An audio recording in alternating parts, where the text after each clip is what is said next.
कोकणातील घडामोडींची इत्थंभूत माहिती देणारे प्रसारमाध्यम म्हणजेच माझे कोकणमध्ये तुम्हा सर्वांचं स्वागत आहे। नमस्कार, मी सागर कदम।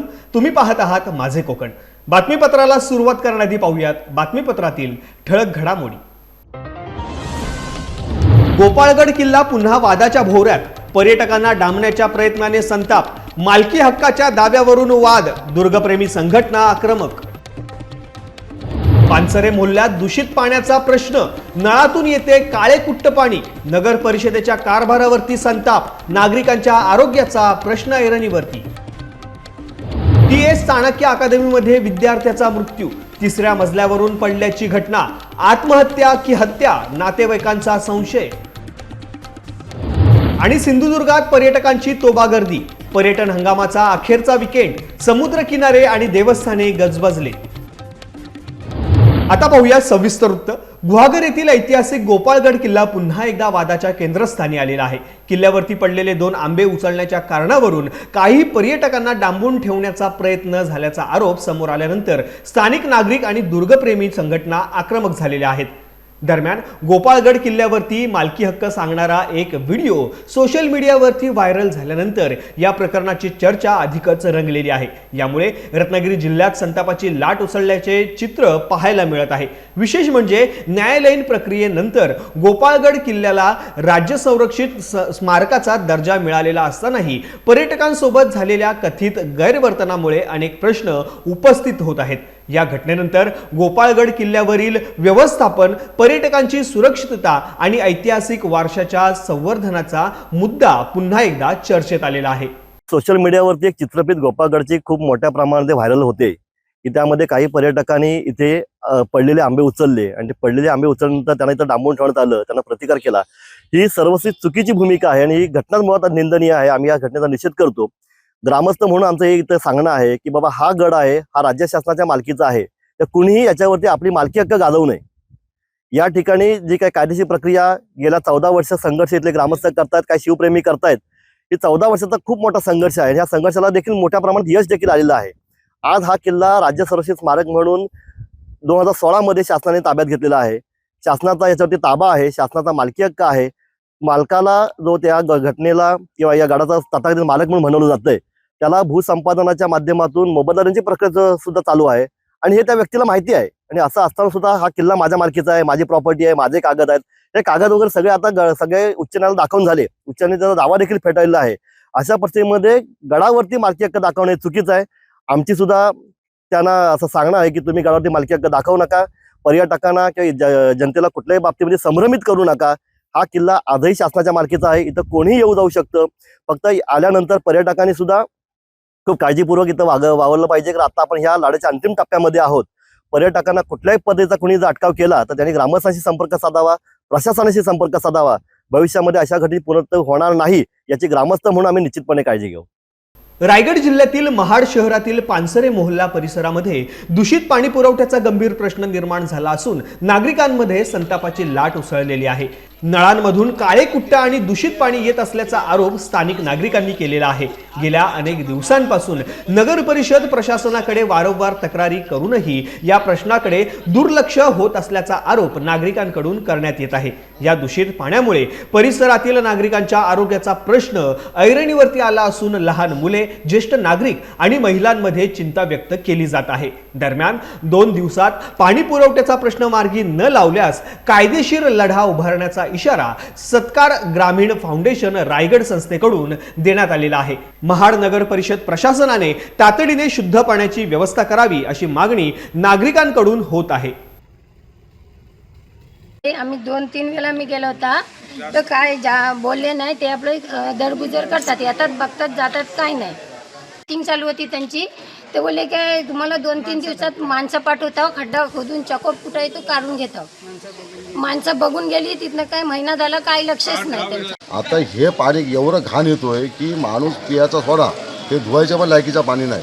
ह्याच्यावरती उद्याच्या उद्या जर का काम चालू नाही केले किंवा काही ॲक्शन घेतले नाही तर आम्ही पुढची इतर कारवाई करू। महाड नगर परिषदेने 2 दिवसाच्या आतमध्ये जर त्यांना पाण्याची तजवीज नाही करून दिली तर पोलादपूर नगरपंचायतीवरती जशी कारवाई केली आम्ही NGT कोर्टाकडून, नगरपंचायत पोलादपूर त्यानंतर प्रदूषण मंडळ महाड आणि तहसीलदार पोलादपूर, तहसील कार्यालय पोलादपूर यांच्या तिघांना पण नोटीस गेलेली आहे. आता जर ह्यांची जर मागणी पूर्ण नाही झाली तर 2 दिवसामध्ये आम्ही महाड नगर परिषदेवरती तशीच कारवाई करू. नेरूळ येथील TS चाणक्य अकादमीमध्ये शिकणाऱ्या 19 वर्षीय विद्यार्थ्याच्या संशयास्पद मृत्यूमुळे खळबळ उडालेली आहे. बिहार येथील मूळ रहिवासी असलेला सोमनाथ सिंग हा अकादमीत प्रथम वर्षाचा विद्यार्थी होता. पहाटेच्या सुमारास तो 3ऱ्या मजल्यावरून खाली पडल्याची घटना घडली. गंभीर जखमी झालेल्या सोमनाथ सिंग याला उपचारासाठी रुग्णालयात दाखल करण्यात आले, मात्र उपचारादरम्यान त्याचा मृत्यू झाला. प्राथमिक तपासात आत्महत्येची शक्यता व्यक्त केली जात असली तरी ही आत्महत्या नसून हत्या असल्याचा दावा नातेवाईकांनी केलेला आहे. दरम्यान विद्यार्थ्याला रुग्णालयात दाखल करण्यात विलंब झाल्याचा आरोप काही विद्यार्थ्यांनी अकादमी प्रशासनावरती केलेला आहे. या प्रकरणी कोणतीही सुसाईड नोट मिळालेली नसून पोलिसांकडून मोबाईल आणि इतर बाबींची तपासणी सुरू आहे. नेमके काय घडले, आत्महत्या की अन्य काही कारण, याचा सखोल तपास सध्या पोलीस करत आहेत. मे महिन्याचा आणि यंदाच्या पर्यटन हंगामाचा अखेरचा विकेंड असल्याने सिंधुदुर्ग जिल्ह्यामध्ये पर्यटकांची मोठी गर्दी होण्याची शक्यता वर्तवली जात आहे. आज शनिवार आणि उद्या रविवार या 2 दिवसात राज्यासह परराज्यातून हजारो पर्यटक सिंधुदुर्गात दाखल होण्याचा अंदाज आहे. मालवणमधील स्कुबा डायव्हिंग आणि वॉटर स्पोर्ट्स सारखे साहसी पर्यटन उपक्रम बंद झाले असले तरी पर्यटकांचा कल आता सह्याद्री पट्ट्यातील पावसाळी पर्यटन स्थळांकडे वळताना दिसत आहे. धबधबे, निसर्गरम्य घाटमार्ग, ग्रामीण पर्यटन आणि हिरवाईने नटलेले परिसर पर्यटकांना आकर्षित करत आहेत. दरम्यान सिंधुदुर्गातील समुद्र किनारे, देवस्थाने, हॉटेल्स, रिसॉर्ट आणि रेस्टॉरंटमध्ये मोठी वर्दळ अपेक्षित आहे. पर्यटन हंगामाच्या शेवटच्या विकेंडमुळे स्थानिक पर्यटक व्यवसायालाही मोठी चालना मिळणार असून पर्यटकांच्या स्वागतासाठी पर्यटन स्थळे सज्ज झालेली आहेत. वाहतूक व्यवस्थेवरती अतिरिक्त ताण येण्याची शक्यता असल्याने प्रशासनही सतर्क झालेले आहे. रत्नागिरी जिल्ह्याचे पोलीस अधीक्षक नितीन बगाटे यांनी जिल्ह्यातील नागरिकांना महत्त्वाचे आवाहन केलेले आहे. कोणत्याही परिस्थितीत कायदा व सुव्यवस्था हातात घेऊ नये, तसेच कोणतीही अडचण, तक्रार किंवा संशयास्पद हालचाल आढळल्यास तात्काळ पोलीस प्रशासनाशी संपर्क साधावा असे त्यांनी म्हटले आहे. यासाठी डायल 112, रत्नसेतू चॅटबॉट किंवा जवळच्या पोलीस ठाण्याची मदत घेण्याचे आवाहन करण्यात आलेले आहे. तसेच सोशल मीडियावरती पसरवल्या जाणाऱ्या अफवा आणि अप्रमाणित माहितीवरती विश्वास ठेवू नये किंवा ते पुढे पाठवू नये असेही त्यांनी स्पष्ट केले आहे. जिल्ह्यात शांतता, सलोखा आणि कायदा सुव्यवस्था कायम राखण्यासाठी नागरिकांनी पोलीस प्रशासनाला सहकार्य करावे असे आवाहन पोलीस अधीक्षक नितीन बगाटे यांनी केलेले आहे. नमस्कार, मी रत्नागिरी जिल्हा पोलीस अधीक्षक नितीन बगाटे. छत्रपती शिवाजी महाराजांनी स्वराज्याच्या रक्षणासाठी, स्वराज्य निर्मितीसाठी महाराष्ट्रात अनेक गड किल्ले उभारले. आज बऱ्याचशा गड किल्ल्यांवर अनेक समाजकंटक रात्री बेरात्री गैरकृत्य करत आहेत. अशा समाजकंटकांना रत्नागिरी जिल्हा पोलीस अधीक्षक म्हणून मी एक इशारा देत आहे की त्यांनी असे काही गैरकृत्य, गैरप्रकार किल्ल्यावर करणं थांबवावे. छत्रपती शिवाजी महाराजांचे किल्ले हे आमच्यासाठी एक आदर्श आहेत आणि त्यांचे संरक्षण करणे हे महाराष्ट्र पोलिसांचे कर्तव्य आहे. तसेच सर्व गड किल्ला रक्षक यांना मी एक निवेदन करतो की त्यांनी कोणताही कायदा आपल्या हातात घेऊ नये. काहीही अशा प्रकारच्या तक्रारी असतील, गड किल्ल्यांवर काही गैरप्रकार चालत असतील, त्यांनी तात्काळ डायल 112 कॉल करावा किंवा रत्नागिरीचे रत्नसेतू चॅटबोट किंवा रत्नागिरी पोलीस स्टेशनचे क्रमांक आपल्या वेबसाईटवर अवेलेबल आहे, त्यावर त्यांनी त्वरित कॉन्टॅक्ट करून त्यांनी पोलिसांना कळवावे. रत्नागिरी जिल्हा पोलीस दल अशा समाजकंटकांवर त्वरित कारवाई करेल. कोणीही कृपया कायदा आपल्या हातात घेऊ नये ही मी एक रत्नागिरी जिल्हा पोलीस अधीक्षक म्हणून आपल्या सर्वांना नम्र विनंती करतो. अलिबागमध्ये एका फायनान्स कंपनीच्या कथित वसुली पद्धतीवरून महाराष्ट्र नवनिर्माण सेना आक्रमक झालेली आहे. मनसेचे अलिबाग तालुकाध्यक्ष सिद्धार्थ म्हात्रे यांनी स्थानिक मराठी नागरिकांवरती दबाव टाकला जात असल्याचा आरोप करत या प्रकरणात हस्तक्षेप केलेला आहे. भूषण पाटील यांनी घेतलेल्या 4 चाकी वाहनाचे अनेक हप्ते नियमित भरले जात होते, मात्र आजारपणामुळे काही हप्ते थकले असल्याने त्यांनी कंपनीला त्याबाबत माहिती दिल्याचा दावा केला आहे. असे असतानाही काही व्यक्तींनी रस्त्यात गाडी अडवून दमदाटी केली आणि जबरदस्तीने पैसे घेतल्याचा गंभीर आरोप करण्यात आलेला आहे। या घटनेनंतर मनसे पदाधिकाऱ्यांनी संबंधित कंपनीच्या कार्यालयात जाऊन जाब विचारला, तसेच स्थानिक नागरिकांवरती अन्याय सहन केला जाणार नाही असा इशाराही देत अशा प्रकरणामध्ये पीडितांनी मनसेशी संपर्क साधावा असे आवाहन करण्यात आलेले आहे। नमस्कार, आज भूषण पाटील हा बेलपाड्याचा राहणार असून आज त्याने मनसेच्या कार्यालयात भेट देऊन त्याने आज सविस्तर आज आम्हाला सांगितलं की आज श्रीराम फायनान्समध्ये मी आज दादा गाडी घेतलेली। आज 42 हप्ते मी त्यांचे रेग्युलर भरले, एक 3-4 हप्ते काय त्यांचे भरायचे होते। मी आजारी असल्या कारणाने मी काय ते हप्ते भरू शकलो नाही। तर त्याने आजारी असल्याचे प्रूफ त्याने ईमेल करून त्या कंपनीला सांगितलं, तरीसुद्धा त्या कंपनीने त्याचं ऐकलं नाही। तर त्याने ऐकले नाही तरी त्या कंपनीने त्याला अंधेरी येथे त्या कंपनीच्या गुंडाने त्याला अंधेरी येथे सामसूम जागेमध्ये त्याला अडवले व अडवले असताना त्यांनी धमकी दिली की तू हप्ते कधी भरतोस। जर तिथे हातापायी झाली असती, त्या बिचारा भूषणला काही झालं असतं तर त्याला जिम्मेदार कोण। आज आम्ही त्या श्रीराम फायनान्सच्या कंपनीला भेट दिली, त्यांना ठणकावून सांगितले ठीक आहे, ही तुम्ही फायनान्स देता लोकांना, पण तुमची जी रिकव्हरी करण्याची पद्धत ती खूप चुकीची आहे। जर माझ्या अलिबागमधील स्थानिकांना, मराठी स्थानिक लोकांना जर तुमचे परप्रांतीय लोक दमदाटी करत असतील तर ती सहन केली जाणार नाही। मी श्रीराम फायनान्समधून 5,77,000 लोन घेतलेले आहे 2022ला मेमध्ये। माझा आता 4 वर्षानंतर जूनमध्ये लास्ट हप्ता आहे 10/6, त्यानंतर संपणार आहेत। आता माझे पेंडिंग हप्ते 5 आहेत आणि पुढल्या महिन्याचं बघून 6 हप्ते आहेत। तर मी इथेशी अंधेरीला गेलो, अंधेरीला जाताना येताना ते आपले श्रीराम फायनान्सचे माणसाही मला पकडले, 6 जण होते गाडीमधून टाकून पकडले। एरिया सामसूम होता, ते माझ्या गाडीत बसले, शिवीगाळ केलं। त्यानंतर मी एक्झिक्युटिव्हला कॉल केला, ते बोलले गणेश पाटील सोडू देईन गाडी, पुढल्या महिन्यात क्लिअर होणार आहे।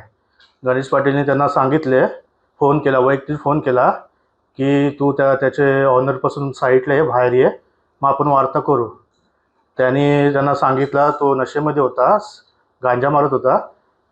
त्यांनी सांगितलं की याला मारा, याच्याकडनं पैसे घ्या आणि गाडी पण जमा करा असे त्यांनी सांगितले। त्यानंतर ते मला धमकवले, माझा जीपे चेक केला, जीपेमध्ये 7,000 होते।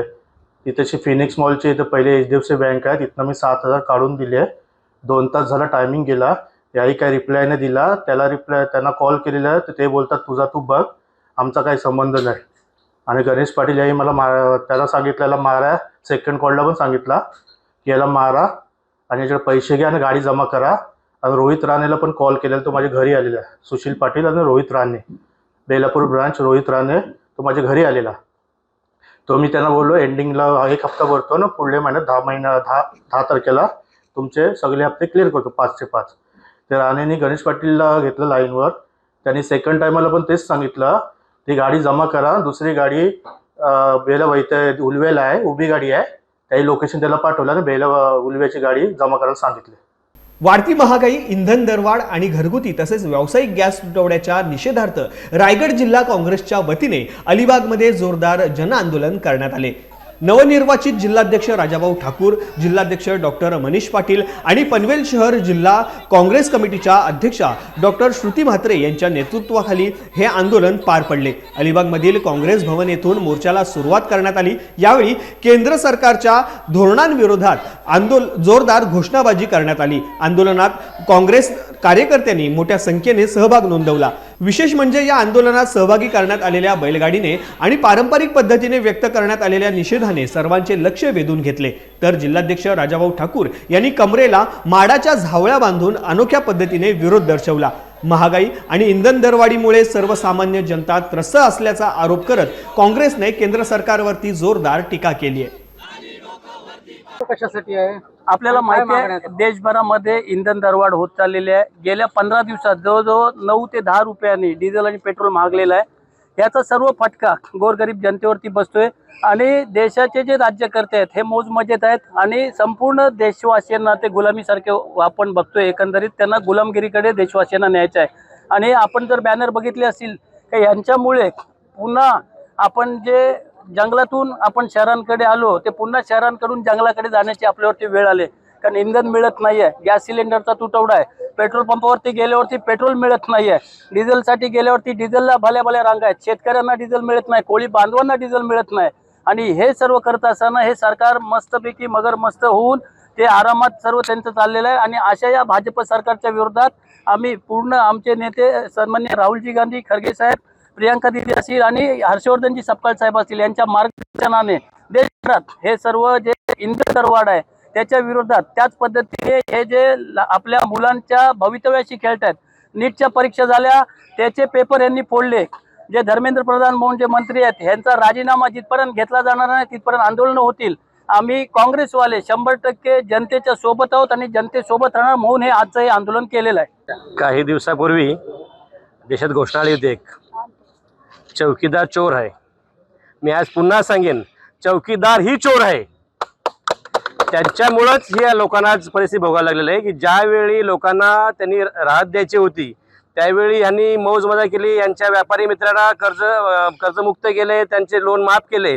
त्याचा आज फटका म्हणून आम्हाला सामान्य माणसाला भोगायला होतं. आज जेव्हा या जागतिक युद्धामध्ये देशांनी सामान्य लोकांना सांभाळायची वेळ आली त्यावेळी हे सरकार लोकांच्या खिशात हात घालून लोकांच्या संसारातून त्यांचं अन्न, त्यांचं जेवण यांच्यातून त्यांनी लोकांनी बळी द्यावा आणि यांचे खिसे भरावे अशी अपेक्षा मागच्या 15 दिवसापूर्वी मोदी साहेबांनी केली असेल. तुम्ही तेल कमी खावा, तुम्ही प्रवास पायी करा, सायकलनं, मग ही प्रगती कोणासाठी आहे? केवळ 8,000 कोटीचं विमान फिरवण्यासाठी प्रगती आहे का ही?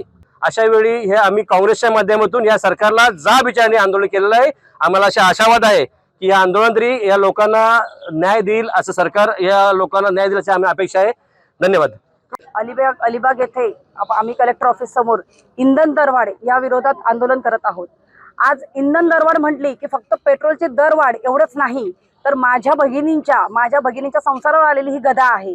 आज त्यांची चिंता वाढत आहे की आज माझ्या लेकराला मी आज डबा बनवून देते, उद्या बनवून देणार आहे की नाही. आज तिच्या मुलाची चिंता वाढत आहे की मी आज रोजगार आहे, आज मी कामाला जातोय तर मला नोकरी मिळणार आहे की नाही.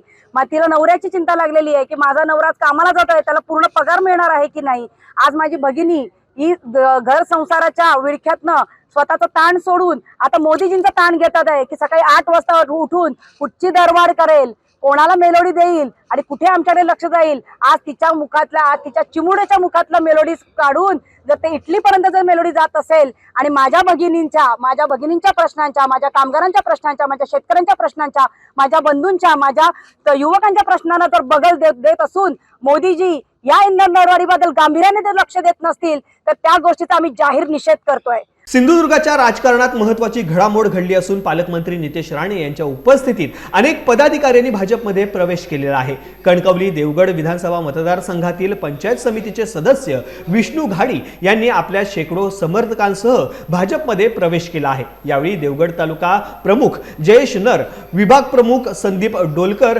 तसेच शिंदे गटाचे मंचे गावचे सरपंच दीपक तोरसकर यांनीही भाजपचा झेंडा हाती घेतलाय. या पक्षप्रवेशामुळे कणकवली देवगड मतदारसंघात भाजपची संघटनात्मक ताकद आणखी वाढणार असल्याचा दावा पालकमंत्री नितेश राणे यांनी केलाय.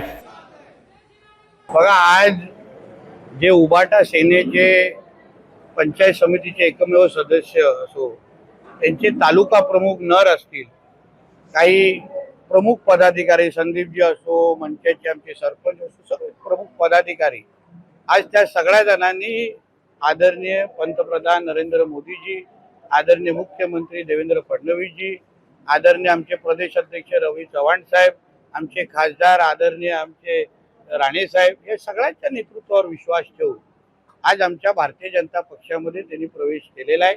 आमच्या पक्षाची ताकद निश्चित पद्धतीने दुप्पट झालेली आहे या सगळ्यांच्या प्रवेशामुळे आणि देवगड आणि सिंधुदुर्गाचा विकास करण्यामध्ये ते आता माझ्या खांद्याला खांदा लावून काम करणार आहेत असा विश्वास मी व्यक्त करतो. सिंधुदुर्ग जिल्ह्यात खत आणि इंधन तुटवड्याबाबत पसरत असलेल्या चर्चांवरती पालकमंत्री नितेश राणे यांनी स्पष्टीकरण दिलेले आहे. जिल्ह्यात सध्या खतांचा तसेच इंधनाचा पुरेसा साठा उपलब्ध असून प्रशासन या स्थितीवर बारकाईने लक्ष ठेवून असल्याचे त्यांनी सांगितले आहे. शेतकऱ्यांनी कोणत्याही अफवांना किंवा अप्रमाणित माहितीवरती विश्वास ठेवू नये असे आवाहनही नितेश राणे यांनी केले आहे. पावसाळी हंगामाच्या पार्श्वभूमीवरती शेतीसाठी आवश्यक असणाऱ्या खतांचा पुरवठा सुरळीत राहावा यासाठी प्रशासनाकडून नियोजन करण्यात आल्याचे त्यांनी स्पष्ट केले आहे. चुकीची माहिती आहे. कालपर्यंतची जी माहिती माझ्याकडे अशी आहे की पाहिजे तेवढा पुरवठा असो, युरियाचा पुरवठा असो योग्य पद्धतीने होतोय. जिल्ह्याचा पालकमंत्री म्हणून मी अतिशय बारकाईने लक्ष, जिल्हा पुरवठा अधिकारी असो, सगळ्यांबरोबर माझे सातत्याने संपर्क आहे. पेट्रोल डिझेलच्या साठ्या संदर्भात पण कलेक्टरांबरोबर मला डेली रिपोर्ट माझ्यापर्यंत येतोय. मीडियाच्या आपल्यासारख्या मित्रांना मी कळकळीची विनंती करेन की अशा कुठल्याही बातम्यांमुळे ज्याच्यामुळे लोकांमध्ये चुकीचा संदेश जाईल असं कृपया आपण देऊ नका. आपण कधीही जिल्हा पुरवठा अधिकाऱ्याला फोन करू शकता, कलेक्टरांकडून माहिती देऊ शकता. कोणीच फोन उचलला नाही तर पालकमंत्री फोन उचलतोच, आहे की नाही? मग मला फोन करा. तुम्हाला माहिती देणं हे माझं कर्तव्य आहे. पण एकदा ती बातमी आल्यानंतर जेव्हा खताचा म्हणजे आपल्याकडे पुरेसा साठा असताना, युरियाचा पुरेसा साठा असताना, पेट्रोल जवळपास 60 जे काय आपले पेट्रोल पंप आहेत त्याच्यामध्ये 52 पेट्रोल पंप मध्ये आपल्याला चांगला साठा आपल्याकडे आहे. 6 पेट्रोल पंप असे आहेत त्याच्यामध्ये साठा कमी आहे. त्याच्यावर पण आम्ही त्या कंपनीशी बोलतोय. म्हणून सिंधुदुर्ग जिल्हा म्हणून असं कुठलंही अडचणीचा काही विषय नाही. कुठल्याही चुकीच्या अफवांवर, बातम्यांवर विश्वास ठेवू नका. कोण साठवत असेल तर त्यांच्यावरही योग्य पद्धतीने कारवाई करण्याची आमची तयारी आहे. सिंधुदुर्ग जिल्ह्यातील युवकांचे रोजगारासाठी होणारे स्थलांतर थांबवण्यासाठी सरकार विविध विकास प्रकल्प आणत असल्याचे पालकमंत्री नितेश राणे यांनी सांगितले आहे. जिल्ह्यातील अनेक तरुण शिक्षण पूर्ण केल्यानंतर नोकरीसाठी मुंबई, पुणे आणि इतर शहरांकडे वळतात. मात्र आगामी प्रकल्पांमुळे स्थानिक स्तरावरच दर्जेदार रोजगाराच्या संधी उपलब्ध होतील असा विश्वास त्यांनी व्यक्त केलाय. मायग्रेशनचा जो मुद्दा आहे, आता मोठ्या प्रमाणामध्ये 10वी आणि 12वी मध्ये जे आपली मुलं मुली 1 ते 2 ते 100% जे निकाल लागतात ते रोजगारासाठी सिंधुदुर्गामध्ये थांबत नाही.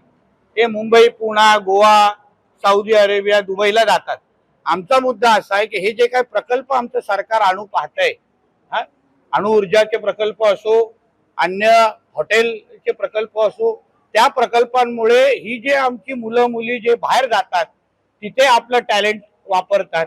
तेच उद्या आमच्या जिल्ह्यामध्ये येऊन त्याच दर्जाची नोकरी, अगर मुंबईमध्ये अगर तुम्ही 25,000ची नोकरी करत असाल तर आम्ही तुम्हाला 10,000ची नोकरी देणार नाही.